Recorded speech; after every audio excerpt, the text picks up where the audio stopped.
Confessa, você muito provavelmente já leu algum livro que já te deu uma sensação tão esquisita que você gostaria de esquecer que esse livro existiu na sua vida de leitor.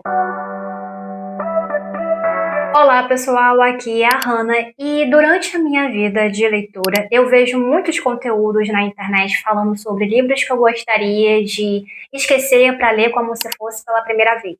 Porque o livro foi tão marcante, te causou tantas emoções, que você gostaria de ter aquela surpresa de novo, ter aquela descoberta. Porém, aqui no YouTube eu vi um vídeo da Ariesca que eu achei muito curioso, que são livros que não tiveram aquele arrebatamento todo que ela esperava e ela queria, na verdade, era desler, queria esquecer, porque eles não agregaram muita coisa na vida dela.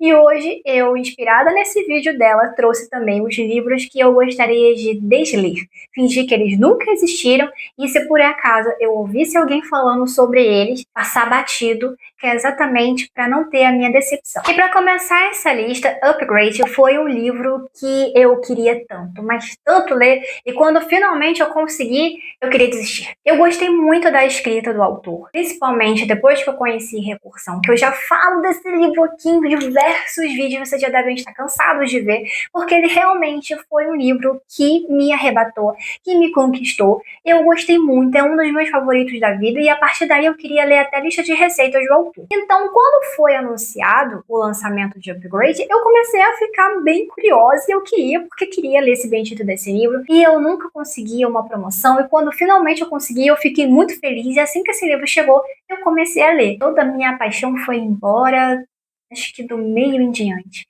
A proposta do livro é muito boa, porque o autor mantém aquela combinação de ficção científica com suspense, que é exatamente a assinatura dele, e que funciona muito bem dependendo da dose. Só que em Upgrade, eu acho que o autor quis causar tanto, explicar tanto, como algumas coisas aconteciam no DNA do personagem, e como é que era o efeito do que ele estava trabalhando, né, do tema central, que ele esqueceu do principal, que era exatamente o suspense, vendo um monte de explicações técnicas no nível de detalhes que o autor trouxe, sabe? Eu achei que deixou a narrativa muito cansativa, muito repetitiva também. O personagem principal, ele acaba viajando tanto numa jornada filosófica que faz até sentido, né, com o que acontece com ele mesmo, porque ele vai se tornando uma pessoa bem inteligente, né? O cérebro dele começa a funcionar numa capacidade que nenhum outro ser humano normal consegue, só que ele acaba se tornando uma pessoa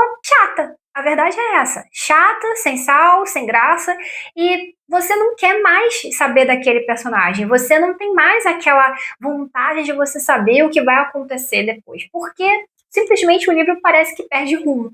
Então eu acabei me decepcionando um bocado, e esse é um livro que eu gostaria realmente de desler, fingir que ele nunca aconteceu e ficar só com recursão mesmo, que foi um que funcionou. Acho que o mesmo eu posso dizer de Garota Roubada. Esse livro é de uma autora que já é conhecida aqui no Brasil por um outro, que é o primeiro dela, o Ex-Mulher, e que até tem alguns comentários positivos a respeito. Porém, Garota Roubada não trouxe tanto comentário positivo na bagagem quando chegou aqui. E quando eu comecei a ler esse livro, eu descobri o porquê. E como quase também não tinha visto resenhas, né, as poucas que eu tinha visto eram negativas, eu ainda fiquei meio com o pé atrás, mas ele estava no 12 livros, né, do ano passado, e resolvi dar uma chance para ele. Né, eu tinha que desencalhar da estante. Só que quando eu comecei a ler, eu comecei a entender o porquê dos comentários negativos. Eu vi uma trama que começou muito bem, tinha uma ideia, uma premissa muito maravilhosa, muito incrível, até porque também se passava num lugar muito paradisíaco, isso também já contava bastante coisa a favor.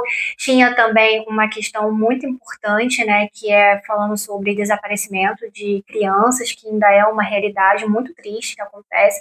Então era uma coisa bem moderna, só que o andamento da história não funcionou muito, a autora se perdeu um bocado, e quando ela finalizou, eu poderia dizer que esse livro ele poderia ser tudo.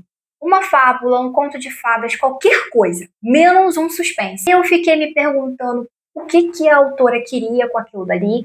A própria personagem principal começou a perder o rumo. Você sabe quando você já não tem mais graça de você continuar, mas você continua porque você não acredita que aquilo tudo está acontecendo?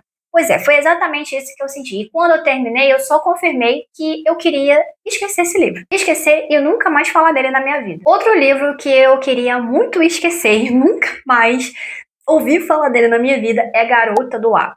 Eu sei, muita gente gosta desse livro, principalmente porque ele veio para cá pro Brasil com muito hype na bagagem, sendo vendido como um dos melhores suspenses do ano. Só que foi exatamente por causa desse hype que eu não gostei do bendito do livro. Inclusive, eu já falei dele de um outro livro em que eu estava elogiando os livros do Dom Lia e o porquê que eu não gostei dele. Porque esse livro não cumpre o que promete. Primeiro de tudo, esse foi o primeiro livro do Dom Lia. Então você já espera que tenha alguns furos na história que não façam sentido, porque é comum, se ele é o primeiro livro, vai ter alguma coisa ali que não vai dar muito certo, vai faltar alguma liga, alguma coisa. Agora, o que foi que eu não gostei? Esse livro veio com muito hype, como se o autor já tivesse sido um best-seller, porque ele é super experiente no mercado, já fosse quase um Stephen King da vida.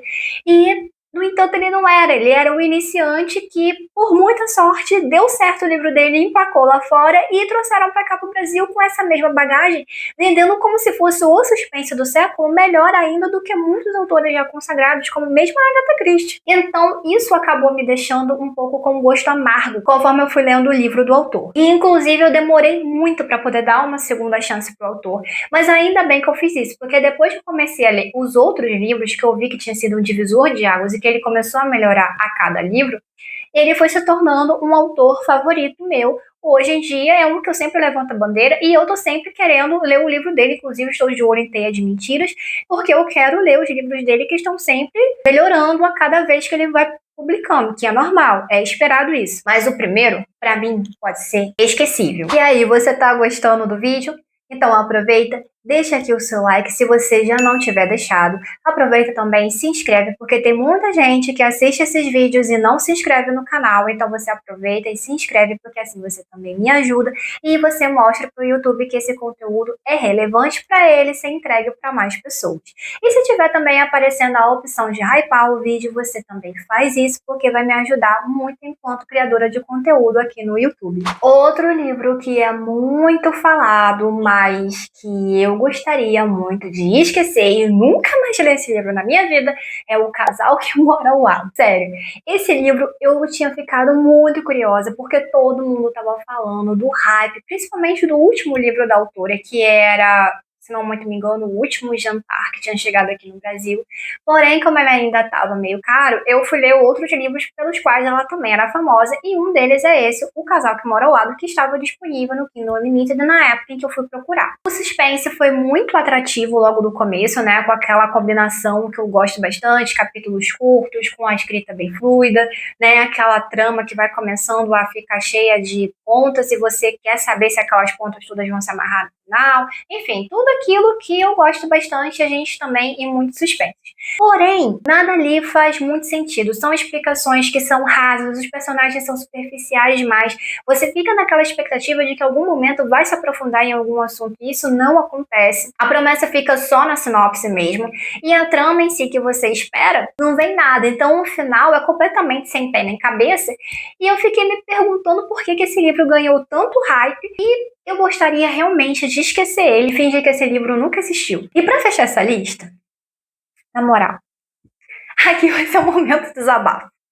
Porque eu li esse livro por indicação de uma amiga minha. Ela era muito fã desse autor. Estava curiosa para saber qual que era a de Uma Casa no Fundo de um Lago, porque é um terror psicológico, pelo menos era isso que estava sendo proposto na sinopse. E ela estava falando que ia saber muito qual era a minha opinião, porque eu ia ler rápido, já que o livro era fininho e tal. E de fato eu li bem rápido o livro, só que quando eu terminei, eu acho que eu nunca dei uma nota tão baixa para um livro em toda a minha vida. Se vocês virem o meu Scooby, vão saber que de 1 a 5, as minhas notas ficam sempre girando em torno de 3. E até quando eu não gosto do livro, que eu chego aqui falando que eu quero terminar ele só para reclamar com propriedade depois, normalmente eu dou um 3 numa nota final. Porque ainda assim é um livro que eu não gostei e tenho muitas ressalvas, mas eu não consigo me identificar totalmente, mas ainda assim eu consegui chegar até o final. Nem que seja para reclamar depois. Quando eu vejo que o livro já vai ser 2, já vai ser 1 estrela, eu nem sequer termino de ler, eu abandono. Só que por conta dessa minha amiga, pra gente poder, né, discutir depois o livro, eu acabei lendo ele e foi o livro que ganhou 2,5. Porque nada nele tem sentido. Nada, nada, nada. Nada mesmo. Eu sei, é um terror psicológico, eu acho que a ideia é ele ser meio, deixar você meio com dúvida de um monte de coisa. Só que nada do que acontece ali é crível. A história mesmo da casa não tem uma explicação que faça sentido. Os próprios personagens são 2 adolescentes com hormônios à flor da pele que só estão preocupados em saciar esses hormônios e se esquecem de tudo, sem ligar para as consequências. E eu fiquei me perguntando se realmente ia ficar daquele jeito. Isso sem contar com o plot final que não fez sentido algum. Nada ali fez sentido de fato. Se você gostou do livro, tudo bem, beleza. Mas comigo não funcionou de jeito nenhum. E esse foi o vídeo de hoje. Agora me conta aqui nos comentários se aconteceu de algum livro também você querer desler, né, fingir que ele nunca existiu, ou que você queria voltar no tempo para você falar com seu eu do passado, dizer, olha, não dê esse livro não, porque vai ser só decepção e você vai passar o resto da vida reclamando deles. E também que esse vídeo foi só em questão de entretenimento mesmo, para eu falar a minha opinião do porquê que esses livros não funcionaram comigo. Tá? Mas em momento nenhum isso aqui é um vídeo para dizer que eu não recomendo a leitura deles ou algo do tipo que são livros que são ruins, que são livros péssimos e tal. Não. Eu acho que cada pessoa tem uma experiência única com o livro e pode ser que os livros podem não ter funcionado comigo, mas pode ser que funcione com você. Tá? Então, ainda assim, ficam aqui as recomendações de leituras e depois vocês me contem a opinião de vocês. Se vocês, por acaso, gostaram desse livro, se a gente compartilha da opinião e vamos reclamar juntos no time dos livros que a gente quer ler. Agora, aproveita também, dá uma olhada aqui na tela final, porque pode ter algum outro vídeo com alguma outra recomendação de leitura que você também possa gostar. Até o próximo vídeo. Tchauzinho!